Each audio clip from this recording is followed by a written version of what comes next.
get into boxing? I think I was a natural athlete already. And I was basically, my mum said I came out running. So from day one, I was active. I was very physical. I was jumping. I wanted to be Spider-Man. I wanted to be Hulk. So I was already into those things. My academic skills weren't that, I didn't have the confidence in that as such. Even though I later on found out I was good at that. But at the time, I didn't really understand it. So sport was my way of getting through life at the time. And I was doing athletics and I was doing judo at a high level.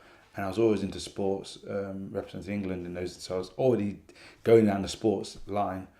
And then my friend said, "Hey, we went to this gym. It's a boxing gym." I went, "Oh yeah, down Gill Street." I was, "Oh yeah." So I went down with them, and then I walked into this gym, and it was not what I expected. It was dirty. It was smelly. It was cold, and I couldn't take the cold weather.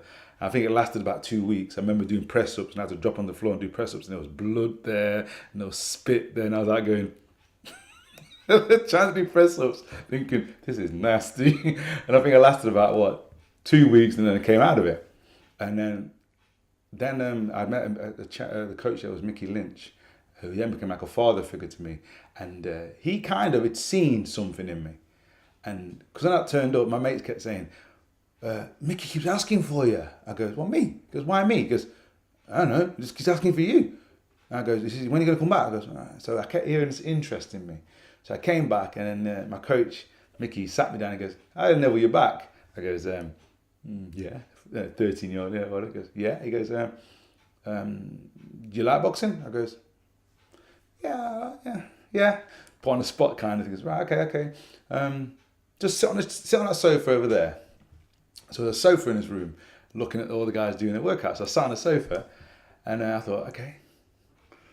So after about 15 minutes, everybody had gone on a run, come back, and I was on the bags, and I was training. So I thought, I go to the coach, "Can I come and train?" He goes, "Oh, no. You sit down on that couch for a bit."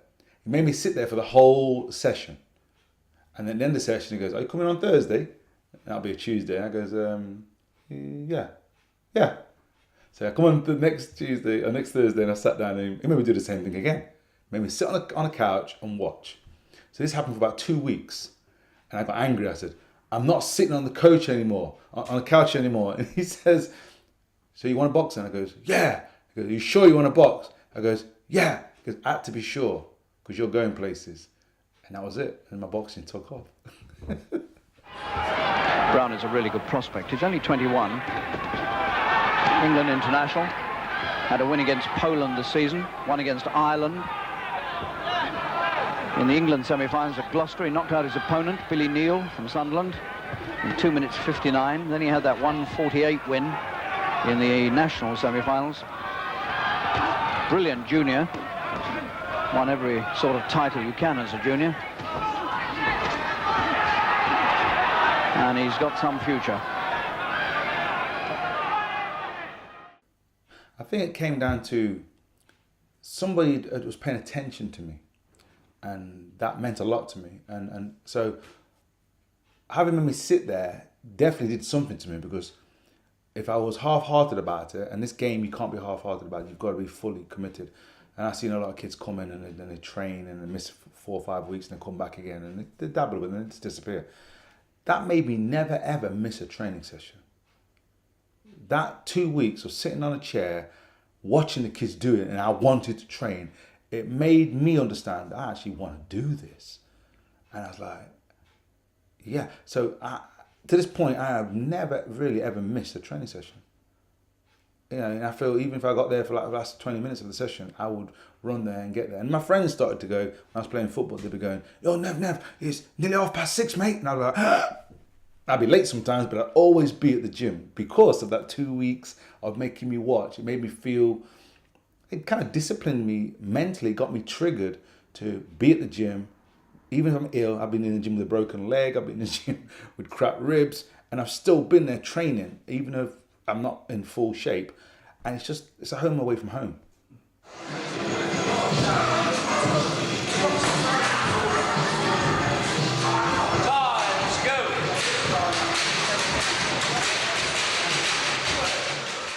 In my little head, I was Spider-Man, I was the Hulk, I I was the best jumper. I was the best runner.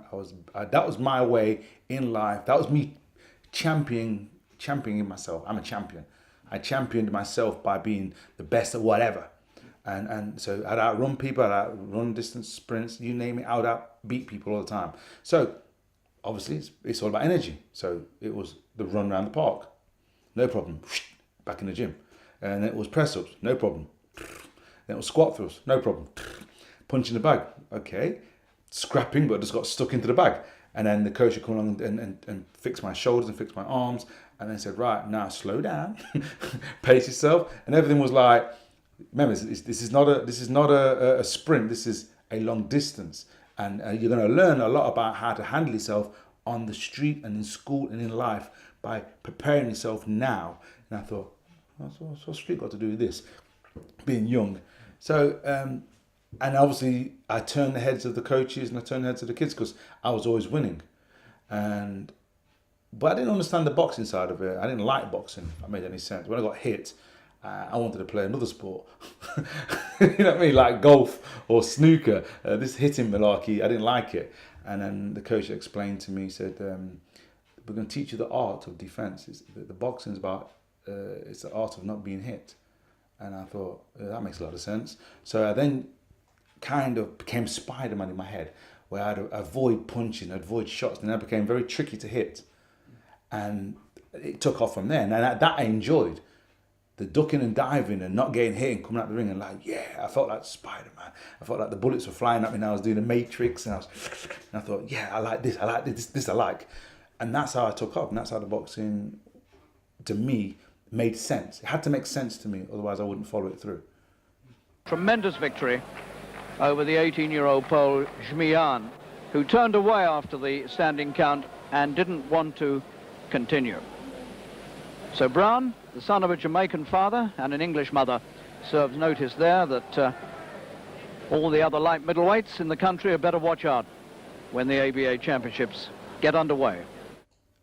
My parents didn't read to me. They had battles going on. I was a mixed child. My dad was battling, come from Jamaica, and he was battling over here to put food on the table. My mum was battling. So things were going on. So I never had that sit down with my parents to read stuff. So I went to school not really understanding how to read. And a woman called Miss Tyson, of all names, sat me down and went, Mr. Brown. I was like, you're smarter than you think you are. And I went, she talking to me? Because I just had no confidence in the academic side of things. And she learned me to read in 6 weeks and got me reading, catching up with the rest of the class. So now I could read. But up until then, the comics were the illustrations were I'd read into them. I'd read the pictures, going through them, watch the agility, watch the spinning, watch the Spider-Man, watch him ducking bullets. And by the time I got to the end of the story, I'd had it all in my head. The pictures told me everything. So when I come to read them, it didn't tell me anything different. So in all those visions I had, basically what I was doing already, what the main thing today is to do in life, see your future, see a picture of what you want to do. So I had pictures built into me of heroes, spider heroes. The Hulk was a hero in my eyes, not the villain. So I understood all these things and I kind of wanted to be something in my life. So that my connection then was through sport. So in the boxing, the Matrix comes to mind, the avoiding punches, the slipping and the maneuvers. And that was what the conditioning and training was about. They were talking about Neville Brown doing what Whittaker did to Chavez and Leonard did to Hagler, being clever and frustrating him and sneaking in with punches and getting out of range, attacking him from different angles. And the plan is working well at the moment. And Grant is, for all his aggression, is finding it hard to get to his man. You got to remember, I'm a youngster, and I'm at this place, and there's street issues going on because there's bullies at school, and guess what? They're in the gym. And I'm thinking, Dean Gower, what a name. Thought, great fighter. And I thought, oh no, he's in the gym. So you were in this gym trying to avoid eye contact with these people. And at the same time, your coach is trying to get you to outrun, outmaneuver, out these so-called bullies. And he obviously was a great trainer and a great athlete himself, so he knew exactly what was going on. So he would be like having us, he'd show me something on a bag, and he was surprised how well I could capture it. I could see something and do it. I could replicate it straight away. I was really good at those things, i.e. if I was in the comic magazines maybe, but I could, if someone showed me something, I could mimic it. And that's what I started to do, started to mimic it. But I still had no self. I was just doing what I was told. There was a blue bag in front of me, and I just pounded it until the bell went. And then my coach said, right, okay, now we're going to now start to put you towards the ring. Now the ring was supposed to be a white canvas floor.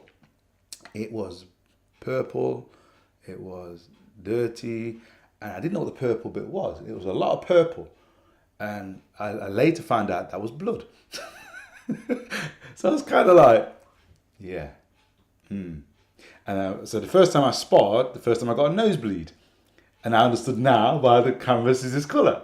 And I came out thinking, boxing's not for me. So I thought, I went away, and then that's when the coaches know if you have what it takes. And so I went away, missed a session, because it was raining, that was my excuse. And when I walked in again, Mickey went to me, are you okay? I went, yeah, fine. Good session the other day, because I didn't think I'd got the better of the sparring, because you only remember what you get hit with. You don't actually remember what you hit them with. So this is out of anger, it's out of control going on. And I remember thinking, I can't see anything.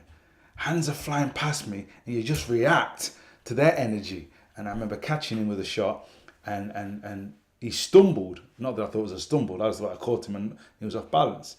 And then the coach went, stop boxing! And I went, and you feel like you're being told off, and you get out the ring, and then I got my stuff together. It was really, it was almost like, it was a fight, but in my head it was a fight. I didn't know what I was doing, so it was a fight. There was no control here. It was, I hit out this bigger kid, who's a bigger kid at school, so I had that psychology going on. I stumbled him, and I came out the ring, and I thought I did something wrong.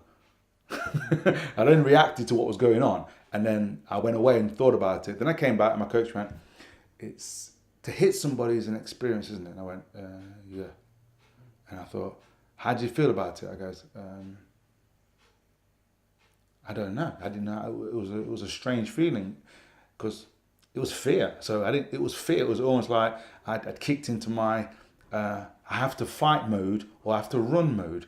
But I'm in a cage, so I can't run far, and I don't know where to run. So basically, I've got to attack the guy who's attacking me. Not that he was attacking me, but I had to defend myself. And that was a weird experience, because I kind of got heavy-handed with him, and they needed to see that if I was going to be in the boxing game.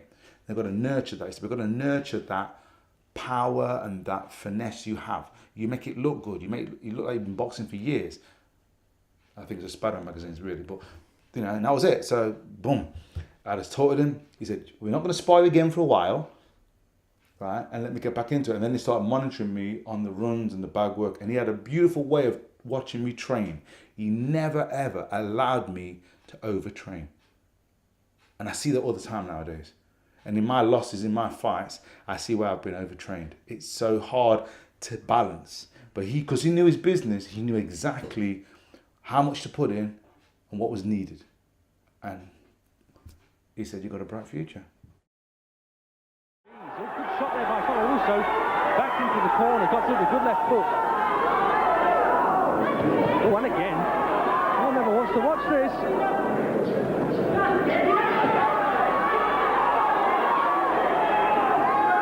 Oh, and a lovely uppercut there. Another lovely punch. Right hand. Oh, what a beautiful punch he put Colarusso down. Oh, goodness me. And just as Carlo Colarusso was getting through with some lovely looking punches. He looks very unsteady. He does, doesn't he? Looks all over. So Neville Brown has the class to find the finishing punch. My own desire, our own desires can destroy us. To want something too bad, that which is unattainable, to go for it, to challenge and chase it becomes, you can be driven to the extent where you actually damage the product.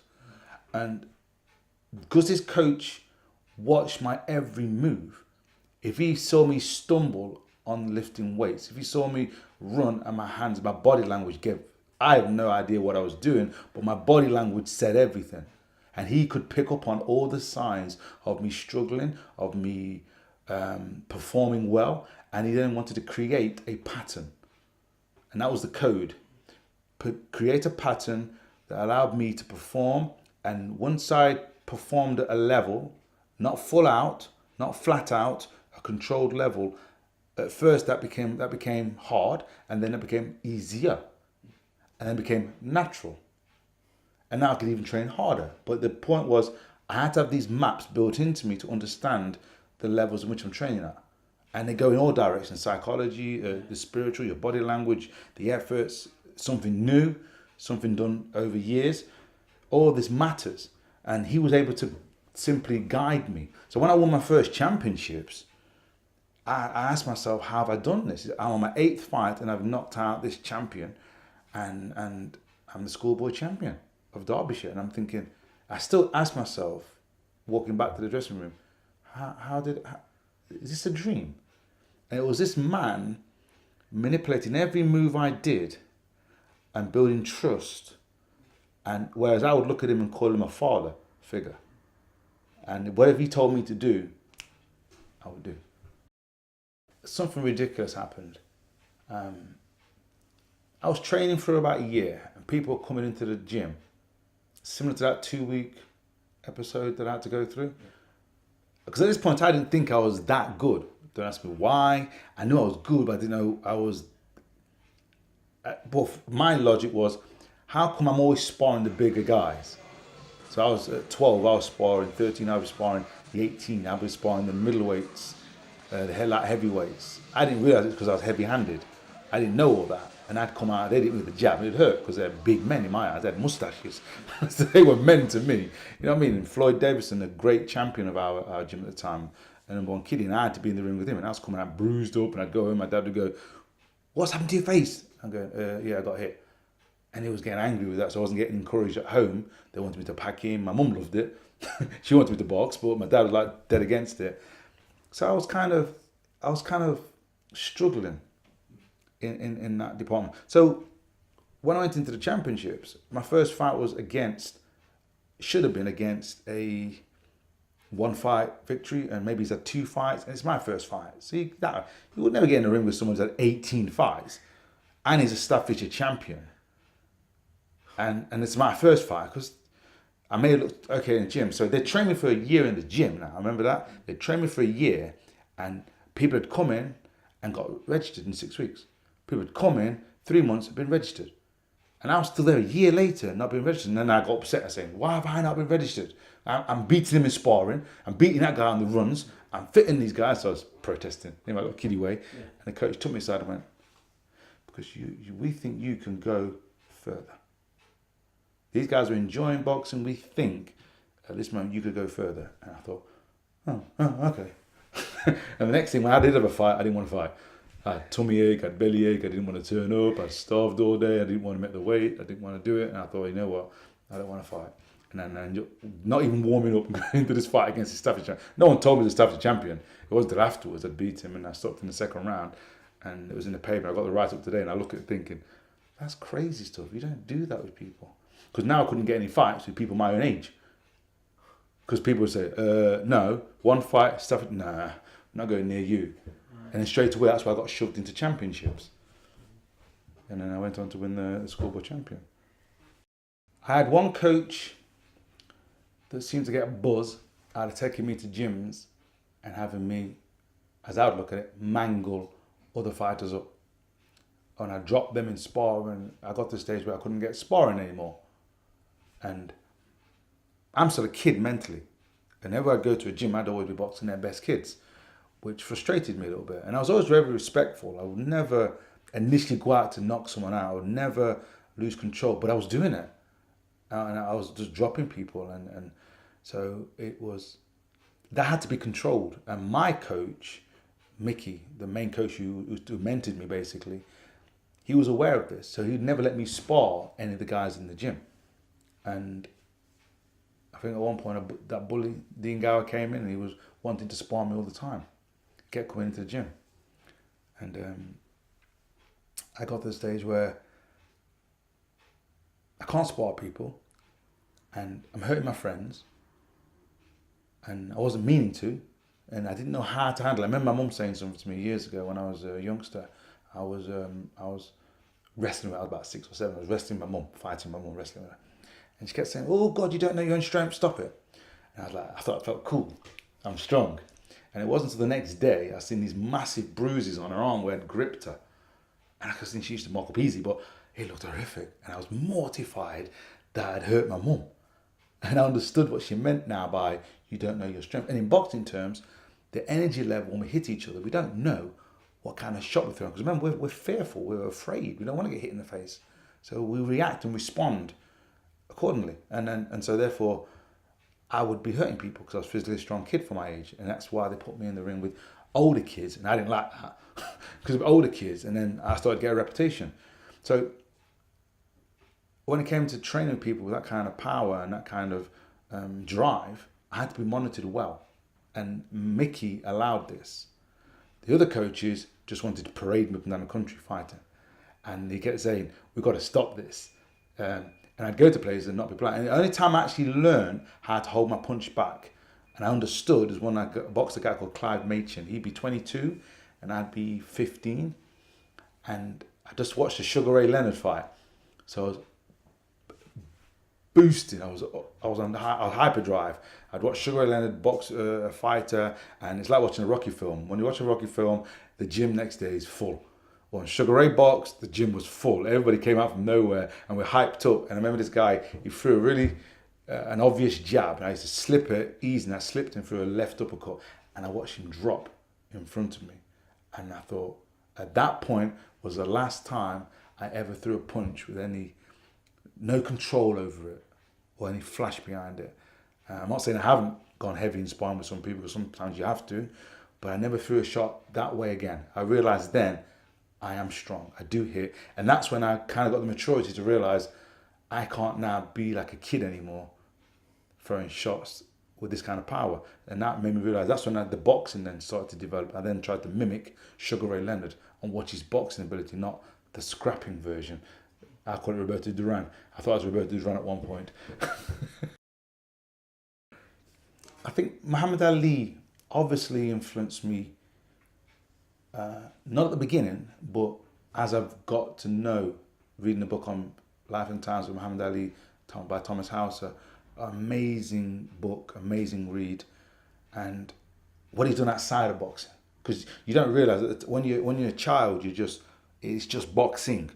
There is no outside of that, and you're channeled and you're focused. And so I didn't really know Ali to that. I'd seen him with my dad watching Ali, and I didn't really understand the boxing then. But Sugar Ray, the first time I saw Sugar Ray and Roberto Duran, that was my first real experience of a fight.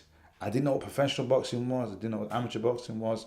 All I remember, I always say this story, I remember we had a TV that when he switched it on, the volume would come straight on, but the picture would take about an eternity to come on. And I remember putting it on Wednesday night, Dickie Davis, I think it was. The show went on and it was like, these two fighters, they've been keeping this up now for 12 rounds. What keeps them up? How did they start? What's his? I thought it was wrestling. What's his? And I was like, come on, what's this picture? Come on. And then all of a sudden this picture came into light, and then these two warriors were just, in my eyes at that time, just didn't back down. They were just flawless. They were just knocking the bejesus out of each other. It was incredible. A bit of style, and they weren't getting hit clean, and they were ducking, and they was taking shots to the body. And I thought, what the hell is this? And then the man went, they're doing this for $6.2 million. I went, you get paid for this too. And then I was showing, when Sugar Ray lost the fight, I was gutted.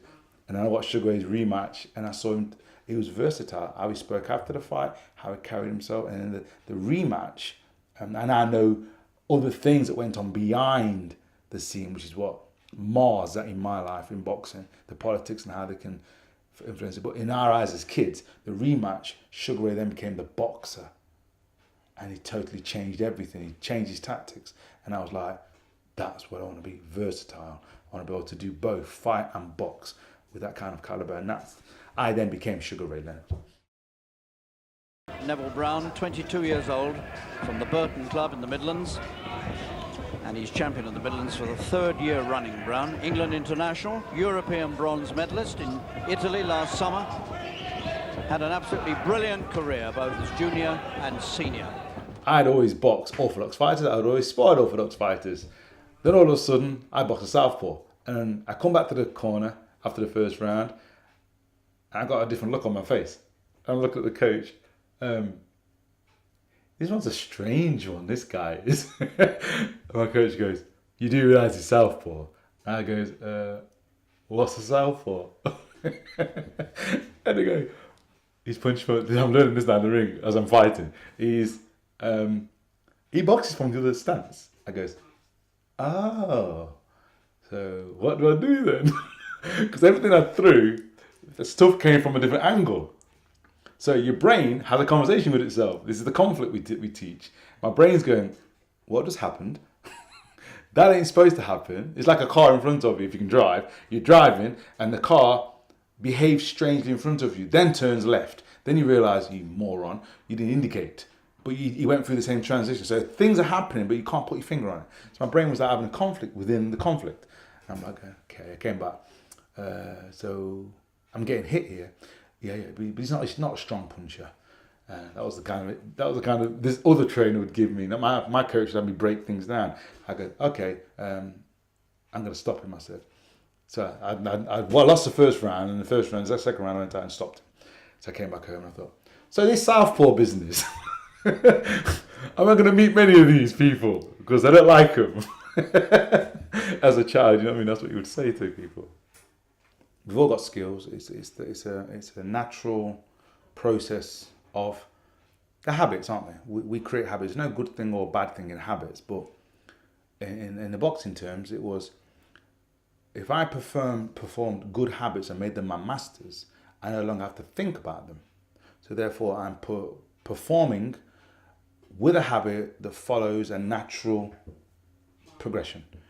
So in the boxing terms, I would throw a punch and most boxers would move to the right or the left.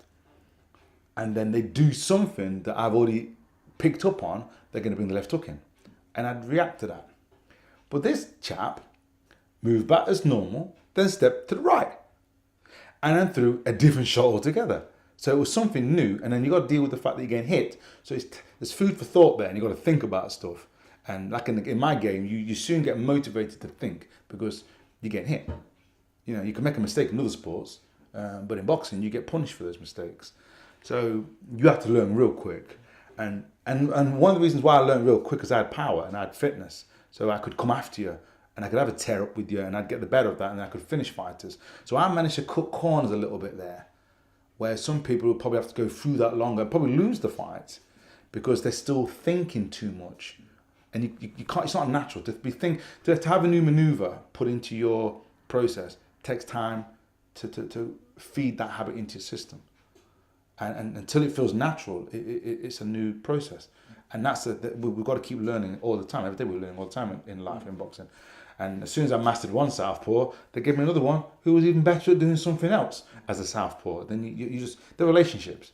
So you have to feel comfortable within that relationship and you've got to balance yourself. Be it a fighter, be it sports, be it a girlfriend, boyfriend, mother, father. You have to know your place. And I think that's it. You have to know your place. And that's why I call it, you have to champion yourself. Yeah. So losing a fight doesn't mean you're not better than the opponent. It just means you've had to learn something. And on that particular day, in boxing terms, you were unable to, in other words, the fighter wasn't better than you or isn't better than you, but he was able to perform an act or perform an exhibition that allowed the judges to see him winning certain events. Does that make sense? So, he just was able to impress the judges on his ability. And I had to work a way around that and understood what was going on. But it's a learning skill. Yeah, and it takes time to and most people don't like that. You lose, you've lost. I haven't lost. He's better than me. He just was better able to dictate in the fight better than me. So since I go home, look at my weaknesses, make them stronger. Kieran Joyce has taken revenge for the knockout last year on a majority decision, and that's a bad blow for Neville Brown and a bad blow for England and for British hopes for the Olympics next year. This will make you laugh. It was the guy called Paul Harding.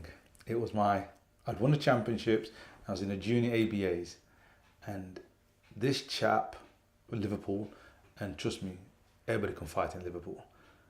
And my coach was from Liverpool, and I think it was a Golden Gloves, I think. I'm not sure what you call it. His name was Paul Harding. Now, most guys I box were either skinny, taller than me, shorter, stockier than me. This guy didn't look like anything special. In fact, he looked like me, just no muscle, just bare kid. No muscles ripping, he's just bare. So I thought, got this number. Little did I know that his record was championship, schoolboy championships. He's 15, 16. He was 16 just, I was 15. So we're young. And he was something like, I believe at the time, 52 fights, 50, 60 fights, 47 knockouts. So he's a monstrous puncher, and he can fight, and he knows how to land. So here's where I ain't got a clue what to do.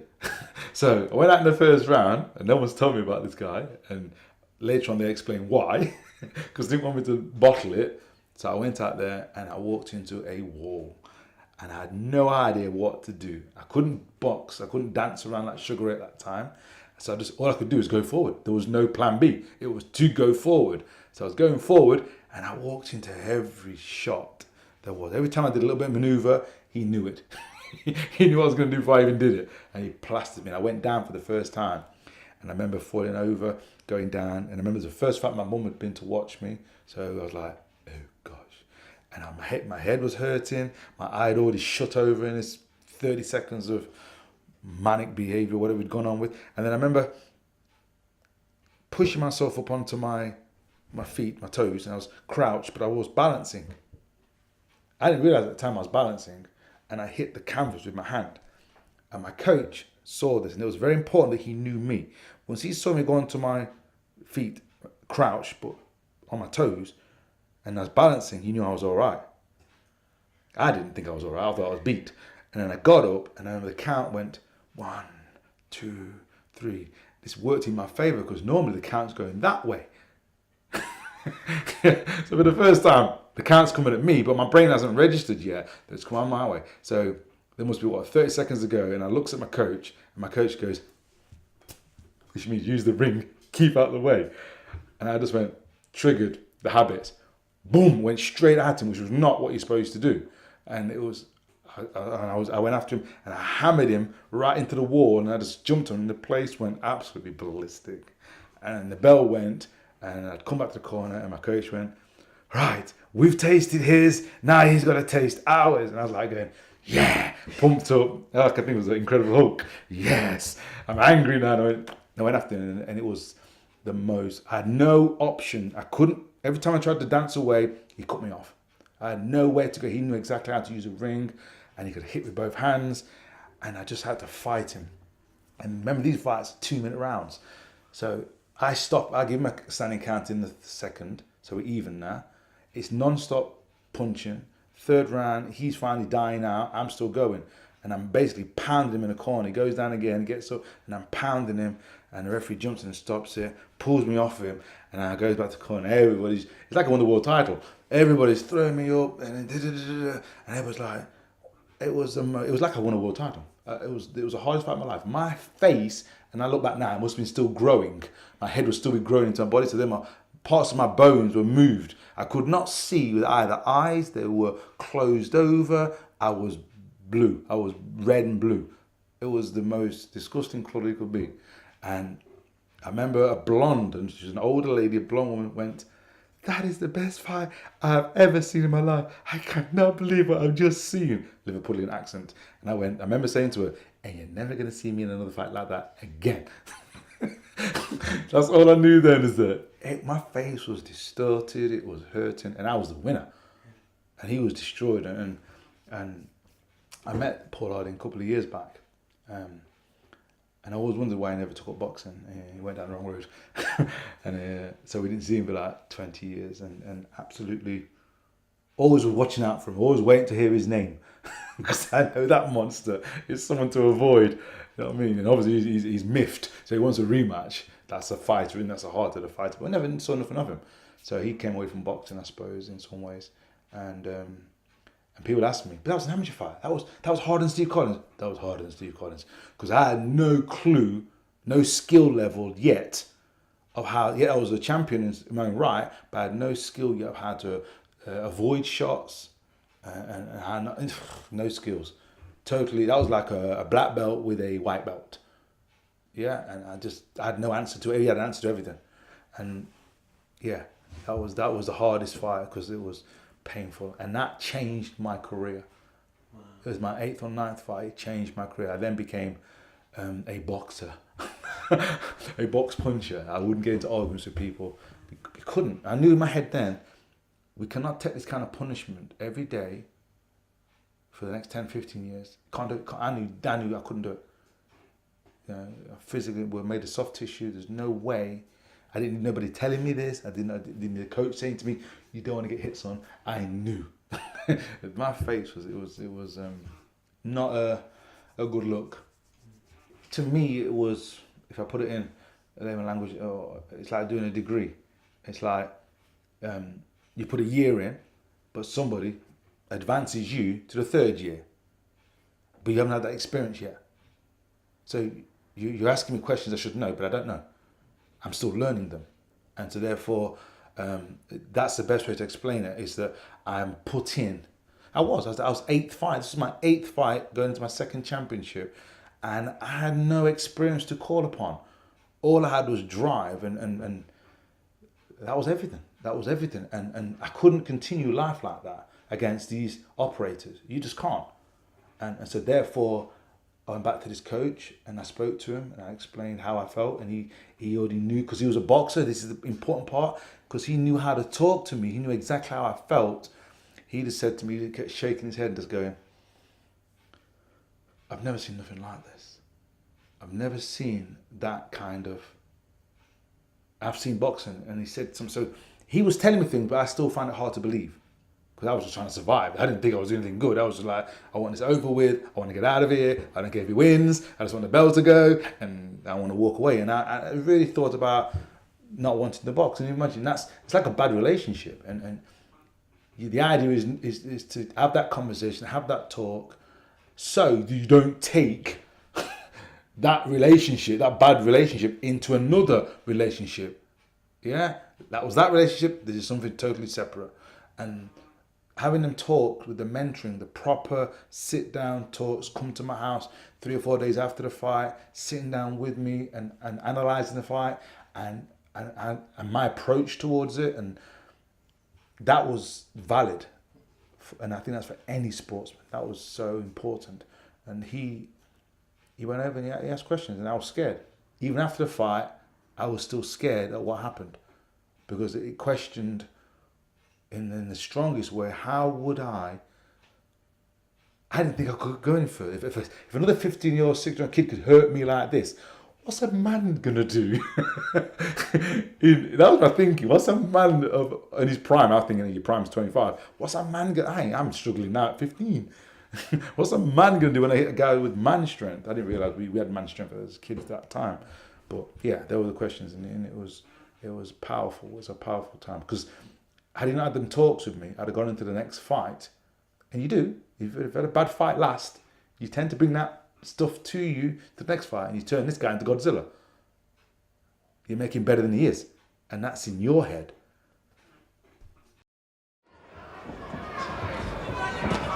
Oh, he's got him with it right. The young Welshman has knocked the ABA champion all over the place. And Brown's hardly in a state to continue. I remember watching some sparring sessions where I took a shot and I'd get annoyed, and I would then step up my training against the sparring partner.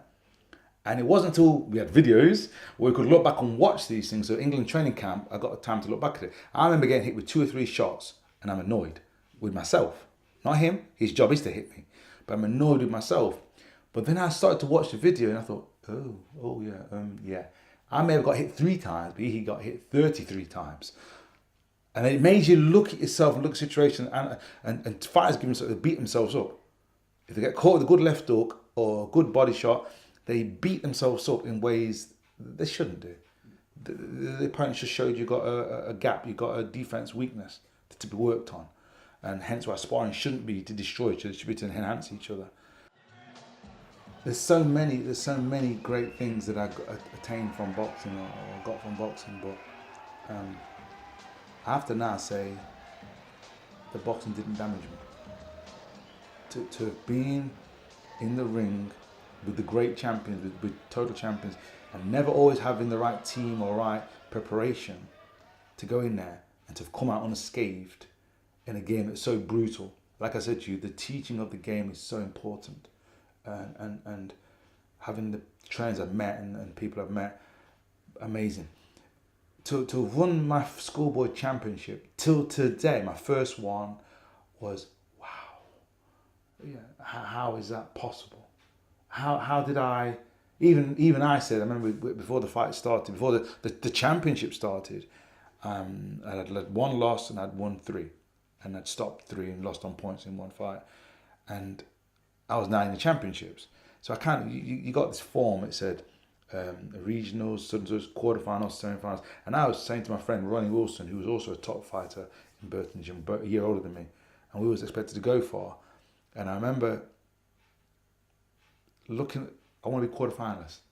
If I get to the quarterfinals, that would mean something to me. To win them, that wasn't just. I remember I had tears in my eyes as they called out my name in before the fight. I was crying before the fight because it was so overwhelming. It felt like Las Vegas in Derby assembly rooms. It was amazing, and I remember seeing this arena. It was built up like Las Vegas to me. And I remember, why am I here?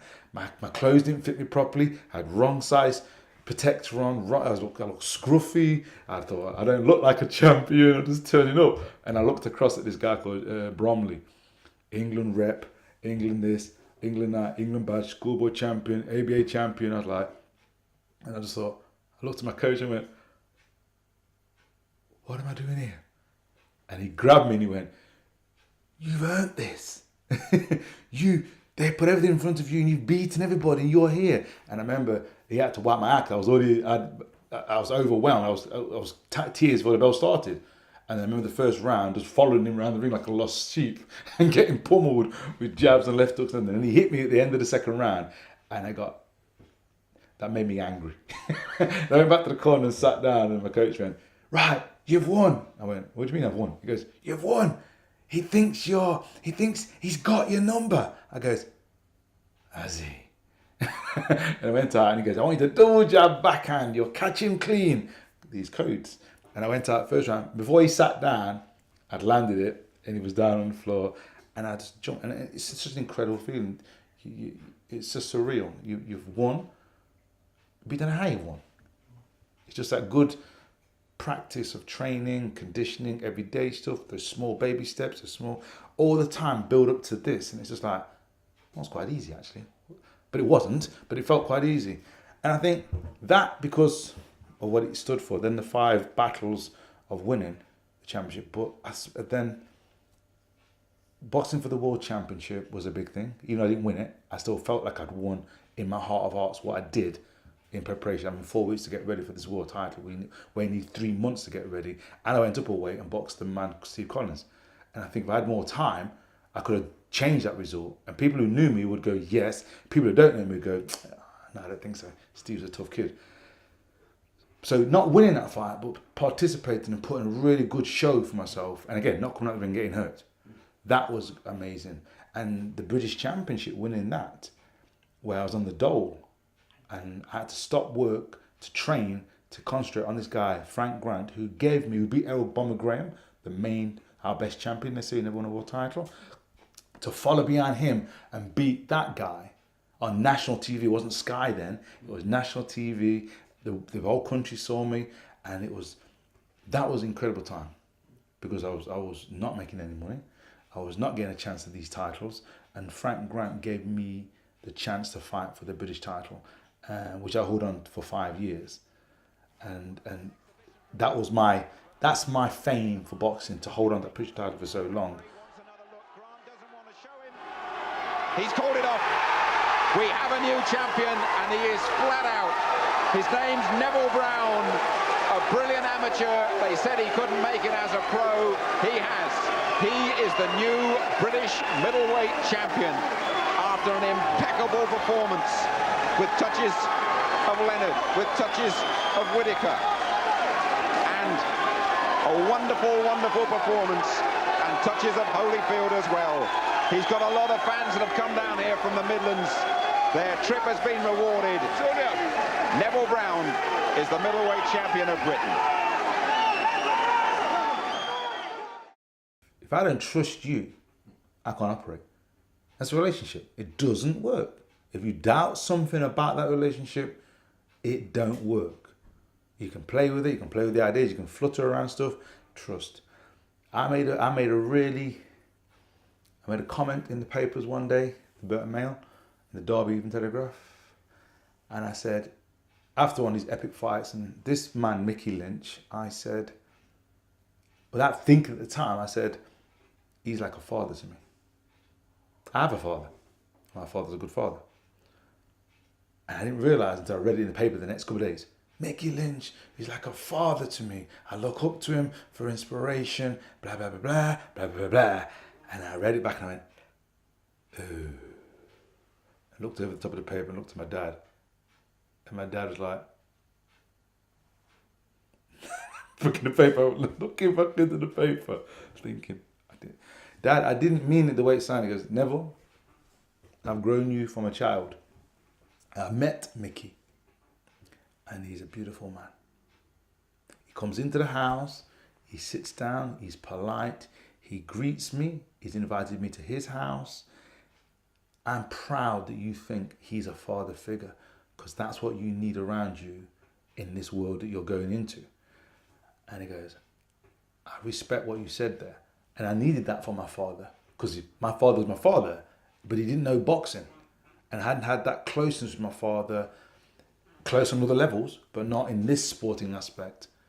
And this is another man outside, like another family, another father figure. So when I say it wasn't like my father wasn't around, even when my mum and parents split at age 10, he was still around. He still came in and monitored me and talked to me and questioned what I was doing in life.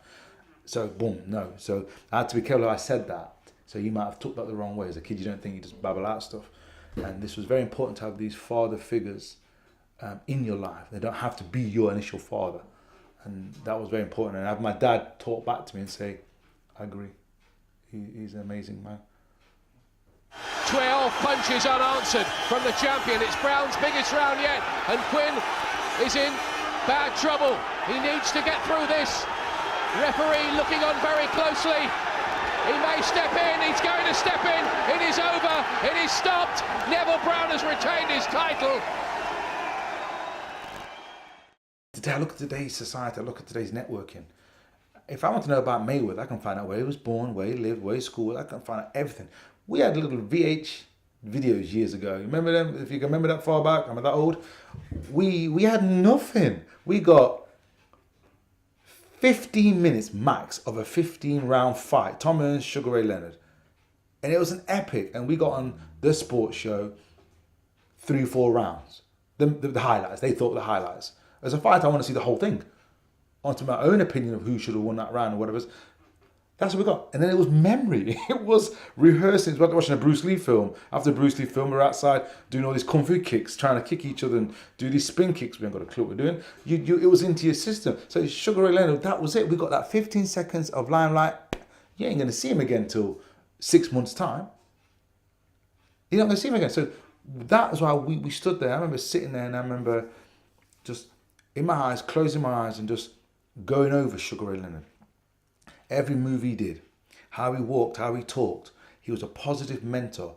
So the same with Roberto Duran in the boxing terms, because he couldn't speak English, we didn't see much of him talking, but Leonard could talk well after fights. He didn't have that, yeah, I'm a boxer. He talked sophisticated. I like that.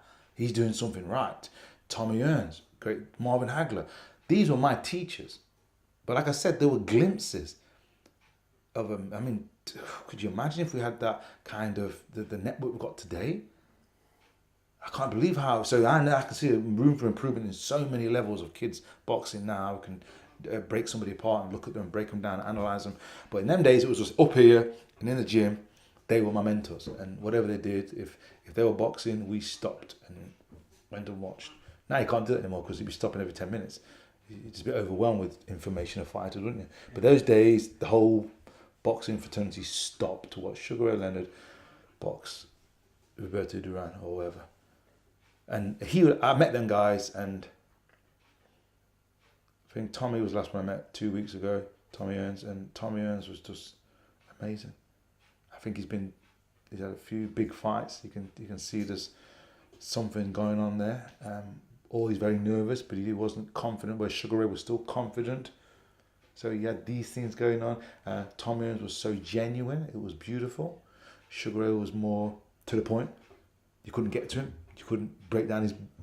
That upset me a little bit, because from 1979, he was my mentor. I thought I was Sugar Ray Leonard. He got me out of, I wouldn't say I was in the ghetto, but he got me wanting to be better in such a manner that it wasn't about money. It was about this man's influence on my life. When I finally met him, it wasn't quite the trip I wanted.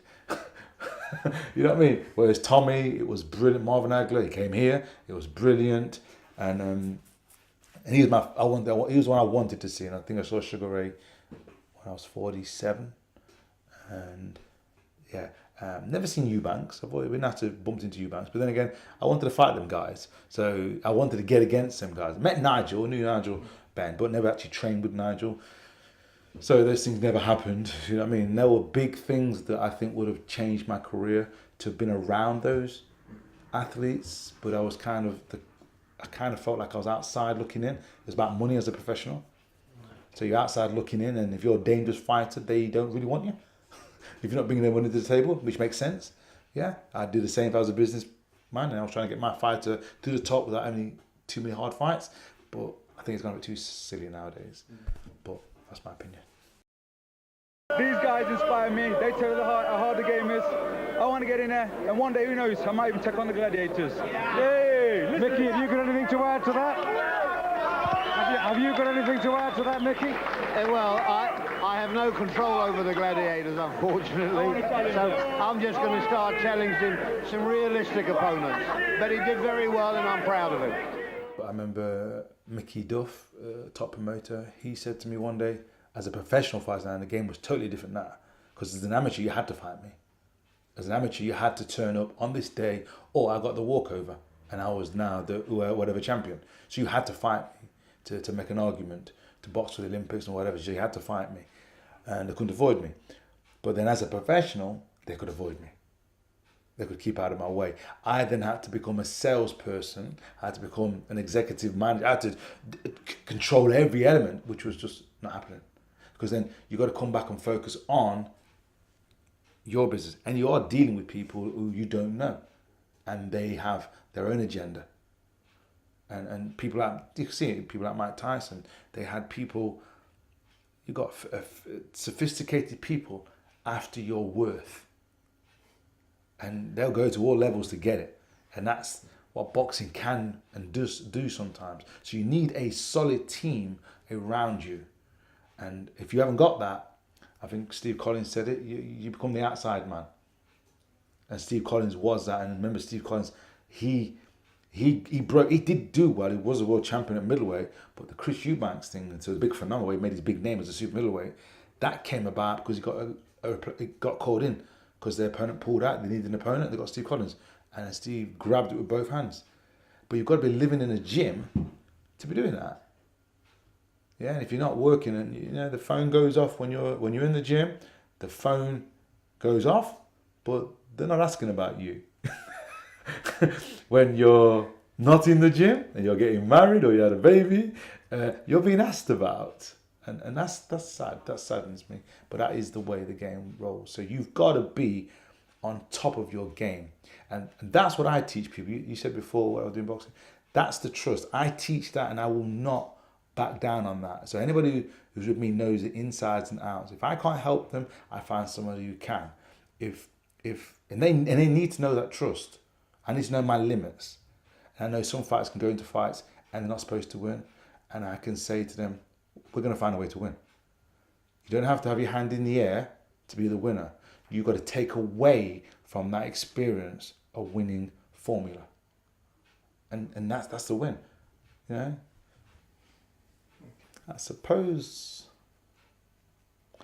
I didn't really look at it as sacrifices as such. I just loved doing what I did. And if I said to people, I didn't like the fight. And there's a good reason why I didn't like the fight. And I couldn't put my finger on this for years. I didn't like the fight because of what was expected. There was too much expected to enjoy it. And yet my dad would say to me when I got upset and angry and agitated, and my mum would say, why are you eating? And I wasn't eating for like 4 or 5 days. And I had a bin bag on, which is disgraceful, to get weight off and starve the weight off and run the weight off. And I didn't feel like fighting because I didn't feel like me. By the time I got to the fight, I was so dehydrated and drained, you didn't want to fight. That's why I didn't want to fight. I kept thinking, I love boxing. I want to box. I want to get in there. But I was never getting, well, I would say out of all my professional fights, my amateur fights, when I trained my conditioning way, where Mickey taught me, when I trained that way, I was always on weight.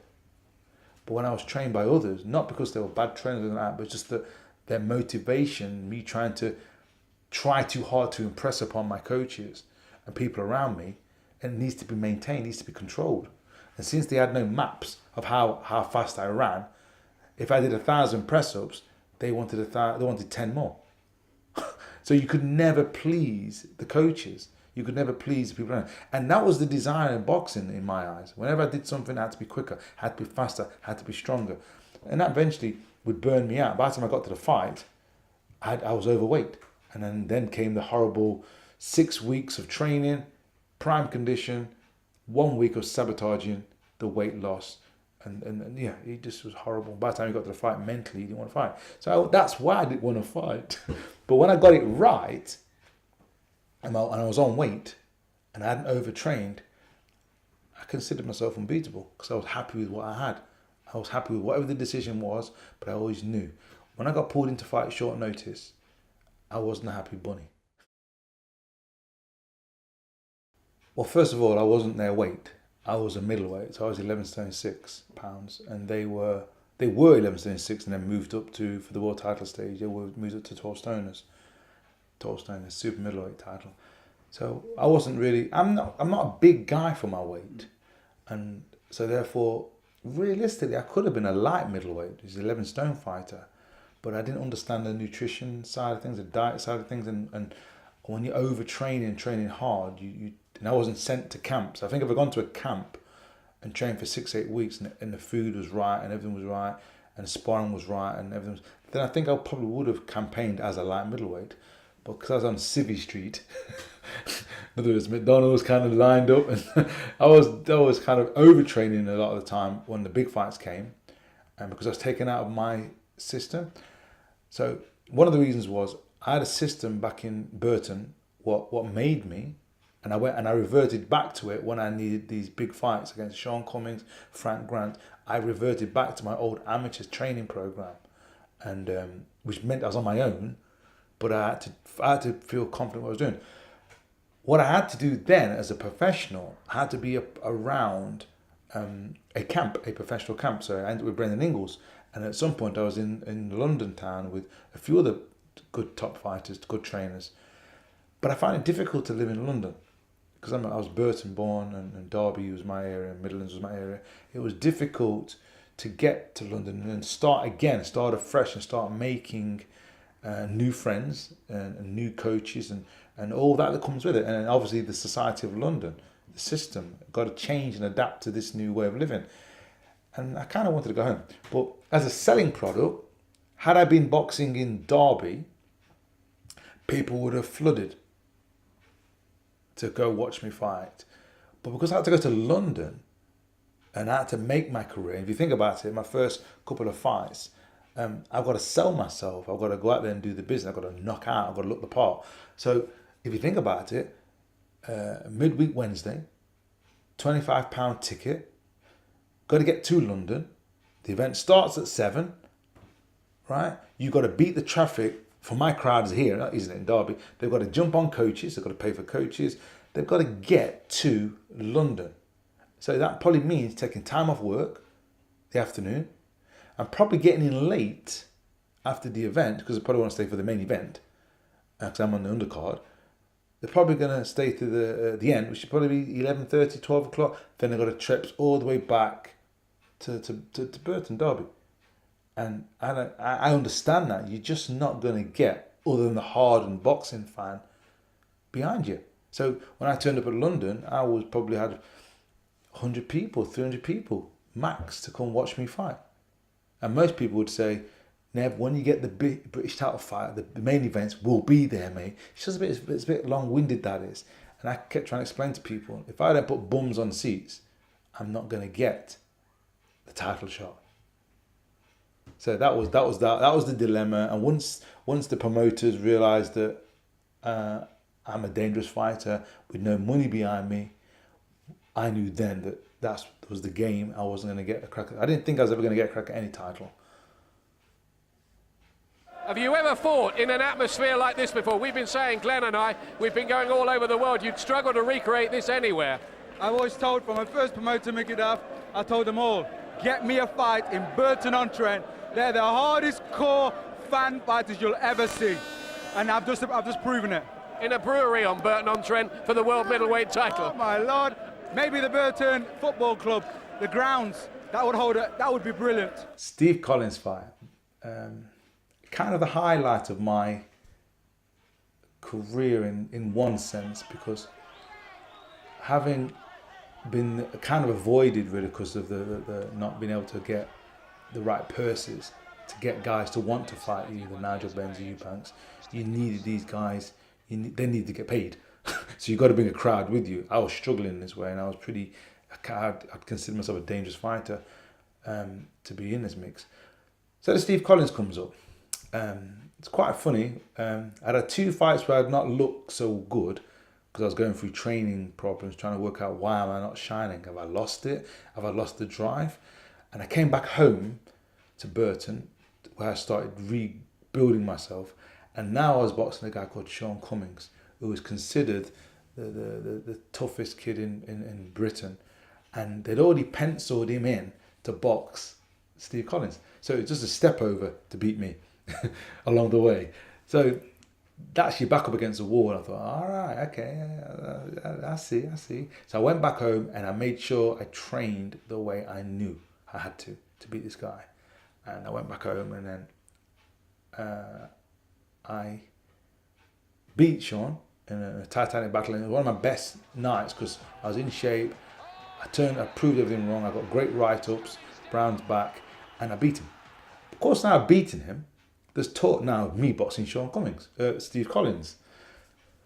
Which I was thinking, well, I'm not a middleweight, so why would they pick that fight for me? It's a war title, but it's super middleweight. I'm not big enough for that. I'm a middleweight. And anyway, so I moved into this house that I'm in now, and that was 19 years ago, 96, and 95, 96, and just moved in. So my head was around beating Cummings and then getting into my new home, my first home, and I was getting it all ready. It took about 3 or 4 months, and I was chasing up papers. I was doing this and I was doing that, solicitors, this, that, as you do. And I just moved in, and I remember one of the first phone calls I got. The phone goes off, sitting in my house feeling good, and the phone goes off. It's Steve Collins. You want him? I went, what? The Steve Collins? And he went, yeah. I goes, yeah. What, for the world title? He goes, yeah, of course. I goes, hell yeah. And my head was thinking at that moment, wow, 3 months, I can eat what I want, I have no weight problem, I can go up a weight, 3-4 months training, and this will be the big fight. This is it. I've done it. We made it. When's the fight? 4 weeks time. Whoa. This is the world title fight, and you're telling me I got 4 weeks. I've not even been in the gym for the last 3 or 4 months.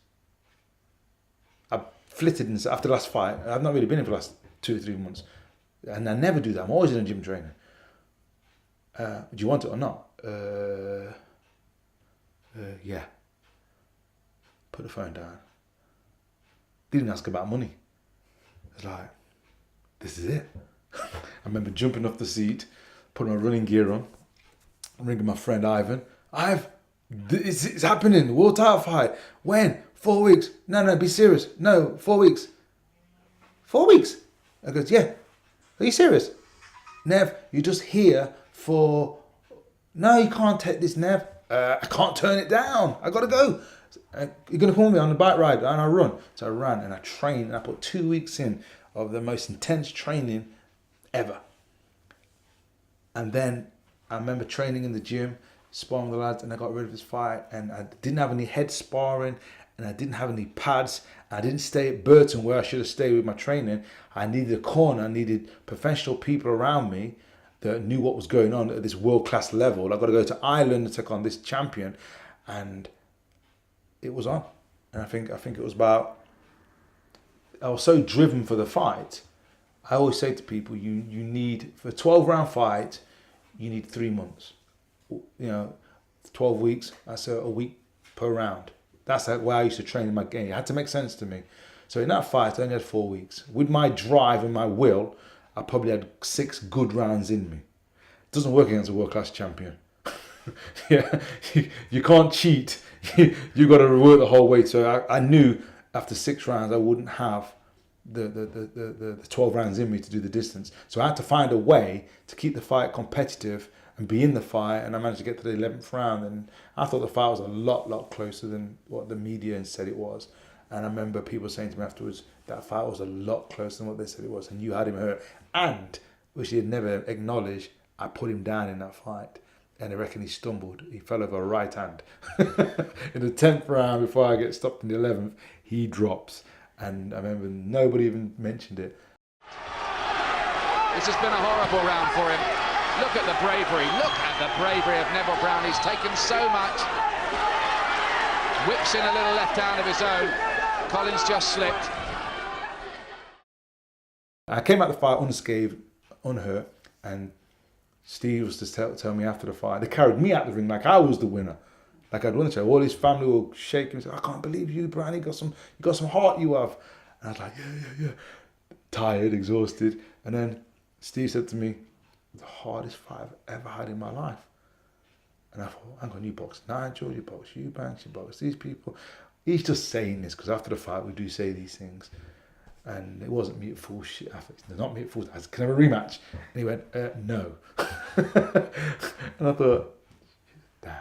And then about a year later, I get a phone call from a friend. Just seen Steve Collins at a talk show. I goes, yeah, good lad, is he? Brilliant. Oh my God, he's talking about you like nobody's business. I goes, what about? He goes, you. He asked him, asking questions about Ben and Eubanks, and he says the hardest fight I ever had with a blown up middleweight, Neville Brown. That was the hardest fight, and that then realised then it was, and true to the word, he said it was his hardest fight, and that's my fame, my name to fame really, because people knew Steve Collins. I fought tough kids at my weight that nobody knew, so it doesn't really sell. But people go, I know Steve Collins. So they could see Nigel Benn against Steve Collins, they could see Eubanks against Steve Collins, and then see me against Steve Collins, and I'm not the size or the time. They can work it out for themselves. And for the first time, I can let my talents show what I could have done. Remember Nigel Benn telling me it took him a whole year to make the graduation from middleweight up to super middleweight. And in an ideal world, Brown would have wanted a couple of fights at the new weight before going in this deep. But when opportunities arise, they have to be taken, I guess. One of the people said to me, I remember a conversation, someone said to me, before the Steve Collins fight, I was in a bar, don't ask me why, but I was in a bar, and a guy walked into the room and went, Nev Brown! I looked around at him, I goes, you're boxing Steve Collins! I goes, yeah. He goes, aren't you scared? I goes, why, is he in the room? And he looked at me, he gave me his funny look for me and went, oh, you're a comedian. I goes, well, no, why am I going to worry about him? When the bell rings, then I'll worry. I ain't got to worry till the bell rings. And he started laughing. And I thought, yeah, I got Steve Collins. And it was an entertaining fight, let's put it that way, yeah. I had to dig in deep because I had no reserves. So I had to dig in deep, and I showed my true honesty then. And I went after him, and it was a great fight. I didn't get hurt any part of the fight, and I sat back and I enjoyed. It was a fight that I lost, but I won.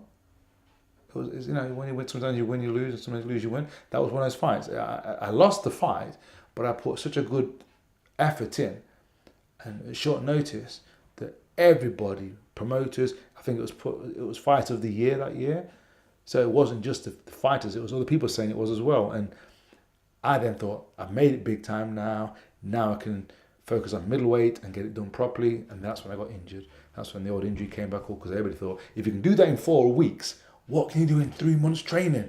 Yeah, then they overtrained me. And then my back bust. And that was the end of my boxing career, really. Even though I continued to fight a couple of fights after, I was pretty much immobilised then. Credit to Brown, I don't think he's ever had to show as much guts as this. Showing real character in what is a tremendously hard fight. I wanted the world title. I want that. It still means something to me today to be classed as a world champion. I have a lot of fight friends, world-class fighters, guys who become champions, guys who've always said their hardest fight with me was with me, and they began to be world champions. So I've always known I had the ability to be a world champion, but it was about promotion and about selling yourself. And that's the part where I struggled. Once I lost the title, I lost the title to Glenn in the box off. Me and Frank Warren. Frank Warren was my trainer, and Glenn Catley was the challenger. And even though we're both from the same camp, he was the money. So I had to fight him on his grounds, in his country, in his town. And that was when the changeover was about to happen. But that was boxing. I understood that. And I got injured now. I had a back injury. I'd injured my back as a kid. I'd broken my back as a child. I hadn't known I'd broken it until I was 30, after the Steve Collins fight, when I had an incident where I had to go to the hospital and they found out I'd broken my back, which I always knew I had an injury, but I didn't know I'd broken it. And they call it a dog collar. Part of it had broken off and it gave me too much movement. And if I'd overtrained, I'd antagonise that. That's why it was important that I didn't overtrain. And hence injuries. So when I finally lost the title, it was due to really an injury as a warrior. That's what I would say. I wasn't moving as well, and people know me as a fighter. They could see I wasn't moving very well. And then I lost the title. And from that point onwards, I wouldn't get the fights that I wanted. I think Neville Brown's taking rather too many. Mickey Van's there in the corner and he stopped it. And Glenn Catley gives these fans what they want, because he is the new British Middleweight champion. And Neville Brown's long, proud reign is over. And it may be a cliche, but it's been given meaning here tonight. Neville Brown went out on his shield. So I remember training 10 weeks for a fight as a rematch with a chap called Sam Solomon. And I didn't care. The promoter said to me I could have the fight, but I wasn't going to get paid a lot for it. I didn't care. I just wanted to get a rematch back with him in the ring, get this title, come over, whatever it was. And I wanted to prove to people that the first time we fought, that wasn't me, because the weight loss and drain, it was too short a notice, 3 days notice for a fight. And you can't perform at that time against a quality chap, which Sam was. So I trained for 10 weeks, and then phone calls started going off. Nev's looking good in town, looking good in the gym, and next thing you know, the fight just disappeared. And I've trained for 10 weeks now. Stopped university to train for 10 weeks, and then obviously I couldn't get on with my life now. And that's the battle that you have. That's why we need that sponsorship behind us to get us educated, get us part of the training now should be fulfilling that side of it, you know, something to do after we finish boxing. Otherwise we're trying to reinvent ourselves. Well, Neville Brown, brave as always, but was it just tonight you were beaten by a younger, fitter fighter, possibly? There's always that possibility, but I don't think so, personally. 3 days notice, 4 days notice if you call it Thursday evening at 6 o'clock. Stone overweight, didn't know who this chap was, and I thought, if I don't go for this title, I ain't going to get the title at the end. I've had offers of WC, at least 5 titles. You've seen what's happened with this last one. Is it all credit to Sam? What did you know about Neville Brown before? All I can say is I train hard, I take no one lightly, and when I heard I was fighting Neville Brown, all I hear is, you're fighting the champ, you're fighting the champ. He was the champ. I said, then I better train hard for it, yeah? At one point, I came out from the game. I felt a little bit disheartened by not getting the world title and getting the proper challenges that I thought I deserved. I put an honest effort in all my years, and I thought to myself, I love the sport, and I want, but I thought I didn't know if I wanted to go back into boxing. It's kind of a love-hate relationship for myself. It was kind of like, I love the sport, but when I hear the bell go and hear the crowd roaring, it's like an old flame that you've never got over. I think that's the best way to put it. You know, you see an old flame, someone you used to love, and you were together, and you've moved on, but you haven't actually moved on. So that was the kind of feeling I had. And then I'd get fans saying to me, when you're coming down here, when are you going to start training? And it then came home to me that this is kind of all I know. A lot of people tell me off for that, but it's something that I have an ability to teach on a level where people are fascinated with what I do and how I teach and how I put it forward. And I've realized that I can help so many people through the mentoring that boxing brings, the life skills that you learn from the game. And strangely enough, it's not what people think it is. It's not about being a tough kid, being able to hit hard. It's got nothing to do with that. It's about finding that champion within you. And I'm able to train people, and I can use their knowledge of boxing. I can use off the ropes in life. So in life, sometimes you're on the ropes. Doesn't have to be in the ring. Everybody understands what that means. And I can use people how to fight off the ropes, how to find their inner strength by using the boxing as a vehicle. And I found that I'm helping so many people. I have hundreds of champions. Yeah. One day I'd like to have a boxing champion that's professional in the media doing something, but that would mean getting a gym, and it'd mean a lot more responsibility, which right now my family's priority number one.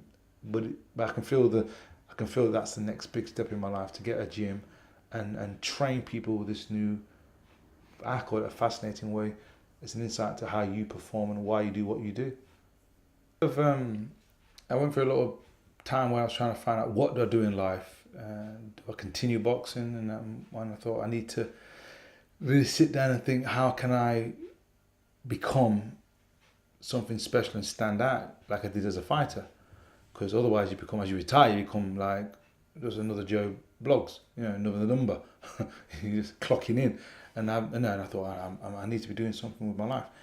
So I looked at my career, and I looked at where I went wrong, and I looked at how to teach the boxing, and I thought, wow, I see a different way of teaching boxing that clearly works. So I decided to call it NBP, Neville Brown's philosophy. And I was able to connect with children, men, women of different ages, of different abilities, and I was able to get winners out of them. And it's teaching them how they think and how they work and how they go through life, what habits they're creating. And through a sporting aspect, teach them life skills. And in a way that they can have a hands-on approach. So not just sitting in a room and talking, we actually get them in there and they take part and they actually feel like fighters and know what it feels like to be a fighter or a sportsman. Because I think everybody's fighting in their life to be better than the next. We all want to be good at something we're doing. And I think that's what my philosophy teaches. It finds the champion within them and they excel. And it's just, I've met so many children now and I've changed their lives around. I've met adults and it's changed their life around through boxing as a sport, but as a vehicle towards life, crisis management type things, critical situation in life where maybe they're on the ropes in life, and I teach them how to use the energy and how to think through this program, but as a sporting aspect, and then they can kind of reflect it back onto their own life and say, right, I get it. I'm on the ropes now. Where do you want to be? I need to see the door. I need to be able to spin off the ropes, get off the ropes. And so from a business side and a life side, I'm able to get people to see themselves and see a way out and to get to that champion place, a championship feeling. My children are my greatest achievement. And I've taught them boxing because they see it around it. They see it all the time. They see what I've made through my life and the accomplishments I've done, and they're still young, and I don't want to push them I don't want to put pressure on them to be in my game, because it's got to be something they want to do. I think my boy Tig, he's your boy, isn't he? And so therefore, you kind of look to him to continue the walk. I didn't get there, he could, yeah. But I realise there's more from boxing you can gain from, and that's what I'm teaching Tig about. And my daughter. My daughter's also a good fighter. She's doing stuff as well. And now that world's opened up now, so you never know if she would want to go down the road. And I teach them the honest way. That's the only way I know. And I teach them how hard it's going to be and how to get through these problems and how to learn from these events. And they're already doing it now, so I'm happy I'm on that track. Only time will tell. I always say my son and my daughter, but I always say my son, you're better than me. And he goes, wow. I go, you're a better version than me, of me. I mean, I always say something to get that sense, to make it sound correct. I say, well, put it this way. I'd never even threw a punch by the age of 12. You're 8, 9, 10 years of age and you know more combinations than I do. So in theory, you're ahead of me. Marvellous, he's done a great job. He's on the floor. He's been on the floor with Collins, got up and battled back. But look at the finish. Look at the finish. Marvellous. Can't fault them. Done a great job. I love the boxing and I love the fighters. I just wish they'd fight each other. I just wish they'd get in the ring. I mean, when we look back at the Sugar Ray Leonards and Roberto Duran's, the reason why they were so highly spoken about and highly respected is that their businessmen got them in the rings. They wanted to fight each other. They wanted to be the best fighter in the world. Today, we're cramped with the fear of losing. We're looking for fighters with undefeated records, 29 fights undefeated. Looks good. But when you look down their ratings, they've not boxed anybody yet of any caliber. And this doesn't help the fighter. But from a business point of view, it is doing it. It's almost like they're afraid to fight each other because it's a business first, and you're not going to get away from that. And I think in doing so, that harms boxing. And Brown knows now that he may have this man really going. There is Bedlam here. Sharifi hardly knows where he is. The referee from Belgium taking a very, very close look. Only 12 seconds left in the opening round. And again, Sharifi has to take an 8 count. Unfortunately, to me, I might be wrong, but to me, in order for change, someone has to lose. And they're not willing to give that up. And unfortunately, that's the way it is. And until somebody has the courage or the money or the foundations behind them to put this together, boxing is going to continue the way it is, and that's a shame. I mean, you look at the likes of, this is my thinking, but you look at the likes of MMA. It's getting, I don't particularly like it. It's a bit brutal.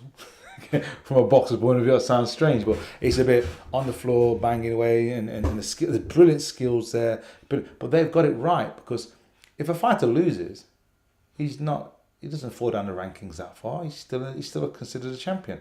I don't care. I would like to see Mayweather and Pac-Man fight, right? I don't care if Mayweather loses. He hasn't lost anything in my eyes. He's still Mayweather. Whereas if a guy loses, he falls off the chart, and that scares them, and that doesn't work. He's still a champion. Mayweather lost tomorrow against Pac-Man. He's still Mayweather. It just makes an intriguing fight. The next one even better, because I believe, as you said earlier on, if a fighter loses, that's when he looks at himself. That's when he analyzes himself. That's when he becomes bigger and better and stronger. I think Kawasaki, had he lost, I think we'd have seen an even better Kawasaki. If Mayweather loses, I think we could see even better story behind the next victory. At the moment, they're just picking their fighters and they're picking safe fighters, and it saddens me.